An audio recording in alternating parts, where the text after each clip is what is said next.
सैयद अहमद कबीर रिफाई कहते हैं मैं गुजर रहा था खेत के अंदर से, इधर भी पानी था इधर भी पानी था, तो कहते इधर भी पानी था इधर भी पानी था। सैयद अहमद कबीर रिफाई कहते हैं मैं गुजर रहा था, असर की नमाज का टाइम हो गया, मैं जल्दी जल्दी जा रहा, सामने से कुत्ता आ गया।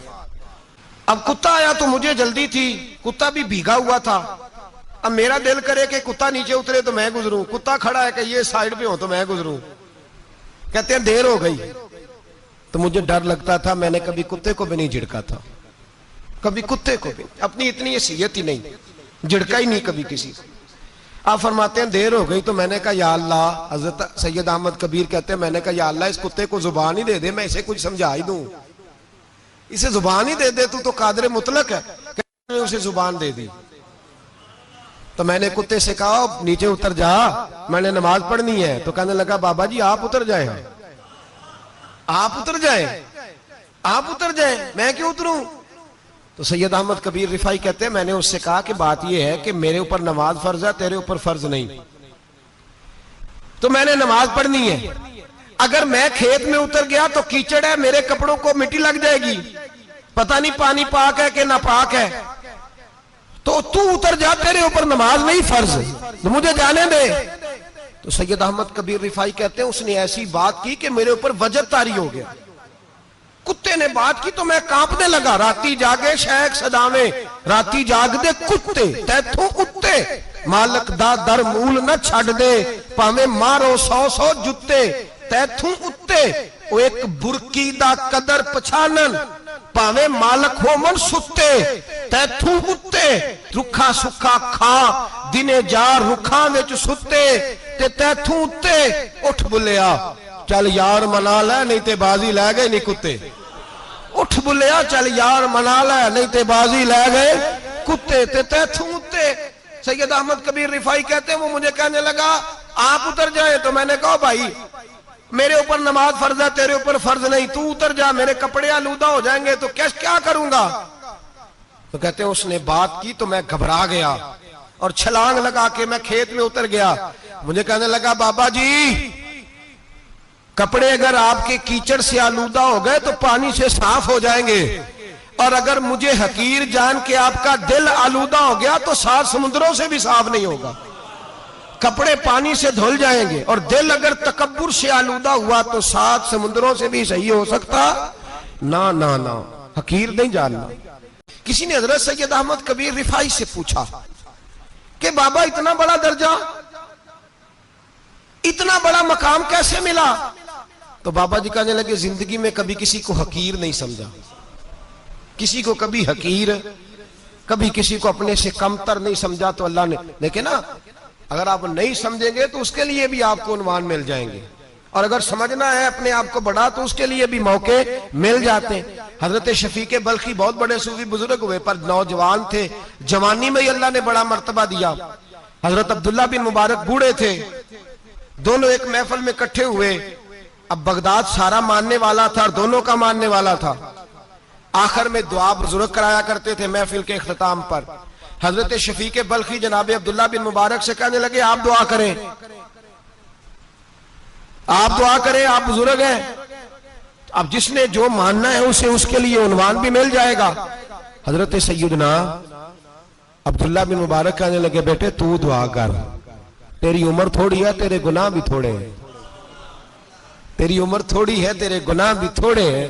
तो सैयदना शफीक बल्खी कहने लगे नहीं हुजूर आप दुआ करें, आपकी उम्र ज्यादा है तो नेकियां भी तो ज्यादा ही है ना, नमाजें भी तो आपकी ज्यादा है ना, रोजे भी तो ज्यादा, रमजान भी तो आपकी उम्र में ज्यादा है ना, आज भी तो आपने ज्यादा। अगर आपने किसी को अपने से बड़ा समझना है तो उन्वान आपको मिल जाए, छोटा समझना है तो उसके लिए भी उन्वान आपको। बात तो ये है कि आप क्या करना, अगर आप किसी को हकीर समझना चाहते हैं तो बात खत्म हो गई। सैयद अहमद कबीर रिफाई फरमाते हैं जिंदगी भर कभी किसी को हकीर नहीं समझा। अल्लाह की सारी मखलूक की क्या बात है। अल्लाह कुरान में कहता है इन्नल्लाह ला यस्तही अन यदरिब मसलन मा बऊदतन फमा फौकहा, अल्लाह शर्म नहीं करता कि एक मच्छर की मिसाल बयान करे या उससे भी कमतर। अल्लाह मच्छर की बात करता है इतना बड़ा होके, वो कहता है मैं करूंगा, मेरी मखलूक जो है मेरी तो हजरत अहमद कबीर रिफाई फरमाने लगे मैंने कभी किसी को हकीर, बोलिए कभी किसी को हकीर। हम लोगों के पास उन्वान बड़े हकीर समझने के लिए, हम समझ लेते हैं। अमीर आदमी कहता है गरीब मेहनत क्यों नहीं करता, मेहनत करे अमीर हो जाएगा। उन्वान हुआ कि ना तनकीद करने का। 4 बच्चे हैं, करें कमाई, अमीर हो जाएंगे। अब वो हकीर समझ रहा है गरीब को, गरीब भी अमीर को हकीर समझता है।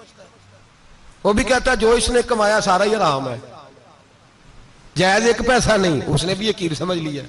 यानी वो ये कह रहा है कि मैं हलाल खाता हूं, ये अमीर हराम खाते हैं, तो बात खत्म हो गई। उसने भी हकीर समझ लिया, इसने भी हकीर समझ लिया। अब उन्वान ही था ना, अगर उन्वान बदल लेते तो बात बन जाती। अमीर अगर ये कहता कि मैं इस गरीब की मदद करूंगा इसलिए कि पैसे मेहनत से नहीं मिलते, खुदा के फजल से मिलते हैं, तो वो ये ना कहता कि ये मेहनत करता तो आगे चला जाता। और गरीब अगर समझता इस बात को तो ये ना कहता अमीर सारे हराम ही खाते हैं। वो कहता भाई रब ने जो मेरे लिए पसंद किया मुझे दिया, जो इसके लिए पसंद किया इसे दिया, बात खत्म हो गई, झगड़ा खत्म। उन्वान तो मिल जाएगा आपको, मुस्बत भी और मनफी भी। तो अच्छी बात नहीं कि मुस्बत इख्तियार करें, ना मौलवी को, ना सूफी को, ना दरवेश को, ना खेत में काम करने वाले को, ना पट्टे पे मजदूरी करने वाले को, ना गाड़ी का शीशा साफ करने वाले को, ना तेल डालने वाले को, ना किसी को हकीर ना जान, ना किसी के हाल पे तंज कर, ना किसी के गम का मजाक उड़ा, वो जिसे चाहे जैसा नवाज दे। ये मिजाज लुत्फ रसूल है। ना कोई आया लेके चला गया, कोई उम्र भर भी ना पा सका, मेरे मौला तुझसे गिला नहीं, ये तो अपना अपना नसीब है। भाई हकीर नहीं जानना। सैयद अहमद कबीर रिफाई फरमाते हैं वो कुत्ता तो गुजर गया, मैं दौड़ा घर गया, जाके मैंने गुस्ल किया, कपड़े बदले। फरमाते हैं पहले भी मैं असर पढ़ता था, पर आज जब नमाज पढ़ी तो बड़ा ही मजा आया। मैं सर सजदे में रखूं मेरा उठाने को जी ही ना चाहे, मैं रुकू में जाऊं तो मेरा सर उठाने को दिल ही ना चाहे। मेरा दिल करे आज मगरिब लेट हो जाए, आज सूरज देर से गुरूब हो, मैं आज सारा दिन असर ही पढ़ता रहूं। भाई जब तू आजिज़ी वाली पढ़ता है, जब तू इनकिसारी वाली पढ़ता है, जब तू हजरत सैयदना मुआविया बिन खुतैज रदिया, एक हजरत मुआविया बिन सुफियान है, एक मुआविया बिन खुतैज सहाबी है, वो कहते हैं मैं जंग फतह करके आया तो सख्त गर्मी का मौसम था, मुझे पता था कि उमर फारूक दोपहर को आराम कर रहे होंगे। अब फरमाते मैं मस्जिद नबी में बैठ गया, एक बच्ची जनाब उमर के घर से निकली तो मुझे कहने लगी मुआविया आपका नाम है? मैंने कहा हाँ। अंदर जाके जनाब उमर को बताया तो उमर दौड़े आए, और जब आए तो सर पे टोपी कोई नहीं, पैरों में जूता कोई नहीं। कहने लगे मैं तेरा इंतजार कर रहा था, आज मुझे उम्मीद थी तू आएगा, तूने बताया क्यों नहीं?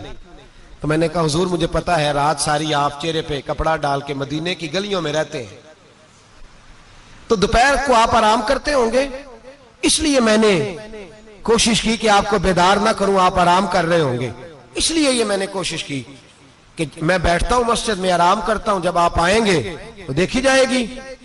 हजरत उमर फारूक ने जलाल किया, फरमाया तू मुझे गाफिल समझता है कि मैं सो जाऊंगा?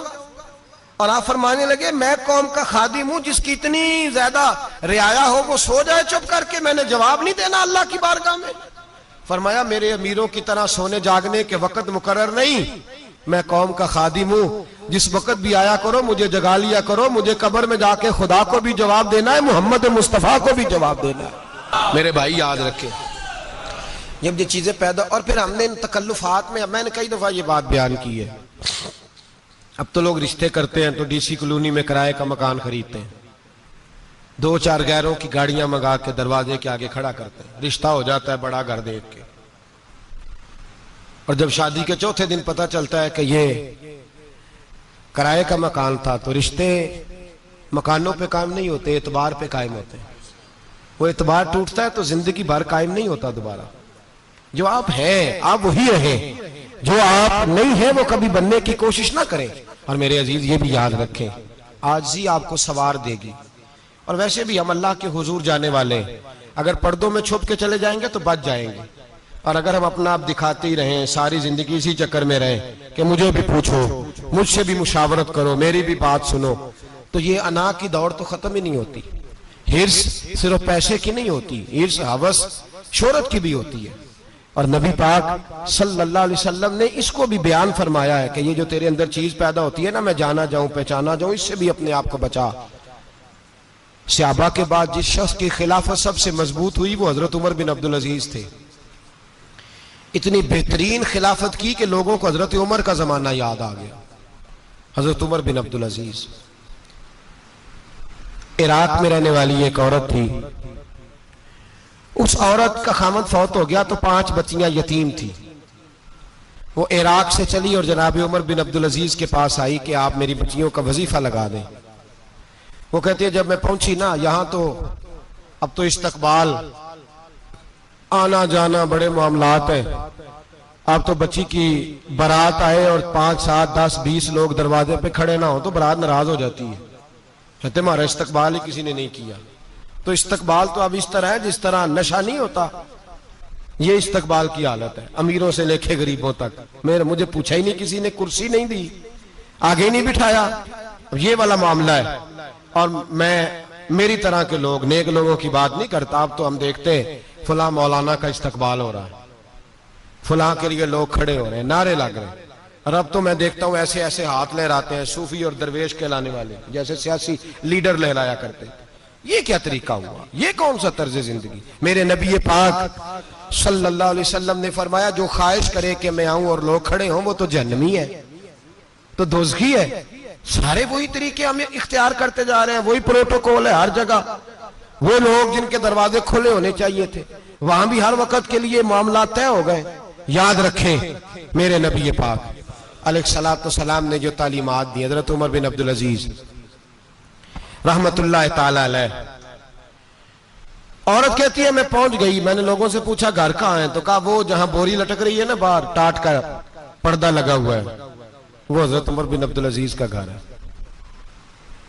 कहती है मैं दरवाजे पे दस्तक दी, एक औरत ने दरवाजा खोला तो मुझे बीबी जान के अंदर बुलाया। तो उनके घर के अंदर जब मैं दाखिल हुई तो बड़ा सारा सेन था, एक तानिम कुआं लगा था, एक तरफ एक बड़ा दरख्त था और एक छोटा सा बनाई हुई थी जगह बर्तन धोने के लिए। और बीबी ना बर्तनों को मिट्टी लगा के साबुन लगा के बैठी हुई थी, काम कर रही थी वो औरत। मुझे उसने दरख्त के नीचे बिठाया, पानी पिलाया। कैसे आई हो? मैंने कहा अमीरुल मोमिनीन से मिलना है। कहने लगी बैठो थोड़ी देर में आ जाते। कहती थोड़ी, मैंने समझा घर की कोई मुलाजमा है, मैं बैठ गई। थोड़ी देर गुजरी, फिर दस्तक हुई, उस बीबी ने उठ के दरवाजा खोला। तो जब वो शख्स अंदर आए तो कहने लगी बड़ी देर से बर्तनों को साबुन लगा के बैठी हूं, कहां रह गए थे?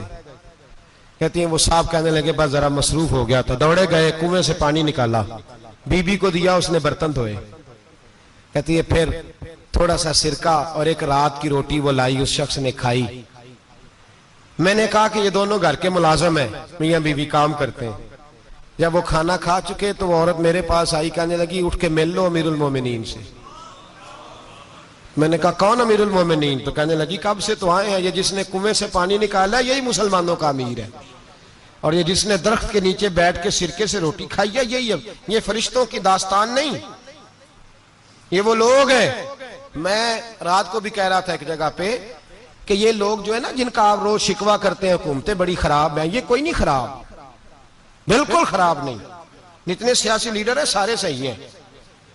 खराब वो लोग हैं जो इन्हें वोट दे के लीडर बनाते हैं, बिल्कुल खराब नहीं। मैं तो इनके हक में होता जा रहा हूं। नाराज हो गए ना आप लोग? अल्लाह करे तुसी हो जाओ तो अगले इलेक्शन च सियाने भी हो जाओ, आमीन तो कह दे। मैंने कोई मशवरा नहीं देना, इसलिए कि मेरी नजर में कोई ऐसा शख्स नहीं जिसके लिए मैं आपसे कह सकूं कि वोट दें। और हम तो ऐसी बात करें तो कई लोग नाराज होकर चले जाते हैं, लेकिन कोई परवाह नहीं, इसलिए कि ये दीन, मेरे नबी पाक का दीन सिर्फ मस्जिद का दीन नहीं। इंशाअल्लाह आइंदा जुम्मे नजरिया पाकिस्तान बयान करूंगा और बताऊंगा कि पाकिस्तान का मतलब क्या, ला इलाहा इल्लल्लाह मुहम्मदुर रसूलुल्लाह सल्लल्लाहु अलैहि वसल्लम।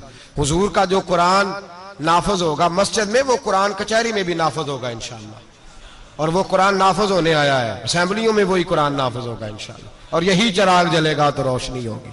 बयान करेंगे और डट के बयान करेंगे, आपको बताएंगे। बस जो बात समझा रहा हूं फिल वक्त वो समझे, मुजरम वो नहीं जो बड़ा बन के लूटता है, मुजरम वो है जो उसको सपोर्ट करता है, जिसने उसे बड़ा बनाया है। ये याद रख लें, हमारी कोई बचत नहीं होगी, हमसे पूछा जाएगा। हम सारे कचहरी में खड़े होंगे, अल्लाह सवाल करेगा कि तुम बताओ तुम इनके मददगार क्यों बने थे, तुम सपोर्ट क्यों करते थे, ये पूछा जाएगा और हमने जवाब देना है।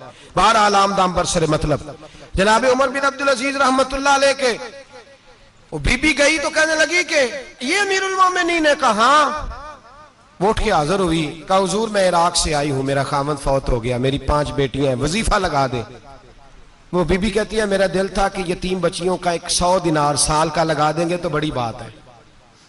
कहती है जब मैं उनके पास गई तो हजरत उमर बिन अब्दुल अजीज को बताया तो वो रोने लग गए और मुझसे माफियां मांगने लगे। मैंने कहा हुजूर आप क्यों माफी मांगते हैं? तो कहने लगे इसलिए माफी मांग रहा हूं कि तू मेरी रियाया में थी और तेरी 5 बच्चियां यतीम थी, तुझे खुद चल के आना पड़ा है। मेरा काम था तेरी खबर लेता, माफ कर दे अल्लाह की रिजा के लिए। उन्होंने वजीफा लिखना शुरू किया तो मेरी एक बच्ची का 1000 दिनार साल का लिखा। मैंने कहा अल्लाह तेरा शुक्र है। फिर दूसरी बच्ची का 1000 लिखा तो मैंने कहा अल्लाह तेरा शुक्र है। तीसरी का 1000, चौथी मैंने कहा शुक्र है। जब चौथी का लिखा तो मैंने कहा अल्लाह आपका इकबाल बुलंद करे, अल्लाह आपको हमेशा इसी तरह फलता फूलता रखे। कहते हैं जनाब उमर बिन अब्दुल अजीज ने कलम रख दिया, फरमाने लगे मैं 5वीं का वजीफा नहीं लिखूंगा, 4 बहनों से कहना बांट के इसे भी दे दें। कहा हुजूर क्यों? आप फरमाने लगे जब तक तू अल्लाह का शुक्र अदा कर रही थी मैं भी रब से जुड़ा हुआ था और अल्लाह से डर के लिख रहा था। अब तूने मेरी तारीफ की है, अब मेरी जात आ गई है। अब मैं अगर ये वजीफा लिखूंगा तो इससे अल्लाह राजी नहीं होगा, इससे मेरे नफ्स में रिया पैदा होगी। अब मैं 5वीं का नहीं लिखूंगा, जा और जाके इराक के गवर्नर को दे। बीबी कहती है मैं घोड़े पे बैठी और मैं चंद दिनों के बाद इराक पहुंची। जब सवेरे आके मैंने वालिए इराक को रुका दिया तो वो चीख मार के रोया। मैंने कहा क्या हुआ? तो कहने लगा बीबी आज रात को हजरत उमर बिन अब्दुल अजीज का इंतकाल हो गया, फौत हो गए, तो इंतकाल कर गए। कहती मैं भी तड़प के रोई। मैंने कहा मेरी यतीम बच्चियों का क्या बनेगा? तो वो गवर्नर कहने लगा तेरे वजीफे जारी रहेंगे, तुझे मिलते रहेंगे। तो कहने लगी कैसे? कहने लगा मैं अगर तो गवर्नर रहा तो तेरा वजीफा जारी रहेगा और अगर गवर्नरी से उतर भी गया तो मैं जाती तौर पे मालदार हूं, फिर भी तेरी बच्चियों के माहाना पैसे पहुंचते रहेंगे। मैंने कहा तू क्यों देगा? कहती है वो रो पड़ा। कहने लगा अगर अमीर हजरत उमर बिन अब्दुल अजीज जैसे हो तो फिर अल्लाह गवर्नरों के दिलों में भी रहम डाल दिया करता है, फिर मेरे जैसे लोगों को भी वो बदल देता है। हजरत उमर बिन अब्दुल अजीज घर आए, 3 बेटियां थी। एक को आवाज दी, वो आई तो उसने मुंह पे हाथ रखा है। दूसरी को आवाज दी, वो आई तो मुंह पे हाथ रखा है। तीसरी को आवाज दी तो मुंह पे हाथ रखा है। आपने अपनी बीवी से कहा कि ये बच्चियां मुंह पे हाथ क्यों तीनों ने रखा हुआ, क्या बात है? तो बीबी रो पड़ी, कहने लगी 4 दिन हो गए मेरी बेटियां प्यास से रोटी खा रही हैं, 4 दिन हो गए, उनके मुंह से बदबू आती है इसलिए वो आपके सामने आती हैं तो मुंह पे हाथ रख लेती हैं 4 दिनों से। बीबी रो रही है, हजरत उमर जलाल में आ गए। आप फरमाने लगे तू ये रो रही है, तू रोई है, तूने मेरे घर में रह के अल्लाह की नाशुक्री की है, तू शुक्र अदा नहीं करती कि 3 वक्त प्याज और रोटी तुझे घर की 4 दीवारी के अंदर मिल जाता? रो रही है और मैं आ मेरे साथ बाहर निकल, तुझे वो लोग दिखाऊं जो झोपड़ियों में रहते हैं और मांग के खाते हैं, आ तुझे दिखाऊं। इतनी नाशुक्री कि घर के अंदर प्याज पहुंच रहा है, रोटी पहुंच रही है और तू कहती है मेरी बेटियां प्याज से खाती हैं, शुक्र कर फाके नहीं काटने पड़े। फिर अगले लफ्ज कहे तो रो पड़े। फरमाने लगे मैंने तो मुस्तफा के वो हालात भी सुने हैं जिसमें कई दिन बीबी फातिमा ने फाके किए, तू घर के अंदर प्याज पहुंच रहा है, तू अभी भी। सादगी, आजिज़ी और कनात नेमत थी इन लोगों की। हमारे यहाँ रोज शिकवा है, किस बात का? गाड़ी कोई नहीं। रोज रोना है, किस बात का? बंगला कोई नहीं। रोज रोना है, किस बात का? बैंक बैलेंस कोई नहीं। 10 जोड़े क्यों नहीं ईद पे आए? और ये सिर्फ औरतों का मसला नहीं, हमारे अंदर भी ये बात बदरजे औला। हम रोज अपने आप को मिस्कीन कहते हैं, गरीब कहते हैं, लाचार कहते हैं, मजबूर कहते हैं। कभी देखो जो झोंपड़ियों में रहते हैं, कभी पलट के देखो लोगों की तरफ जो पैदा हुए तो आंखें कोई नहीं थी, हाथ कोई नहीं थे, पैर कोई नहीं थे। वो देखो जो पैदा हुए तो सर पे बाप का साया कोई नहीं था। कैसे कैसे लोग वक्त गुजार रहे हैं। हम रोज आके कहते हैं कारोबार ठंडा हो गया, हालात बड़े खराब हो गए, हम बड़े मजबूर। क्या हो गया साहब? अल्लाह के दिन है सारे, अल्लाह के दिन है। वसल अच्छा है ना फिराक अच्छा है, यार जिस हाल में रखे वही हाल अच्छा है। बस अपने आप को मुतमईन करें, आजिज़ी, इनके सारी किनात, सादगी, इसको अपनी जिंदगी का हिस्सा बनाएं। अल्लाह दौलत सुकून अता कर देगा। आखिर दावाना अनिल हम्द।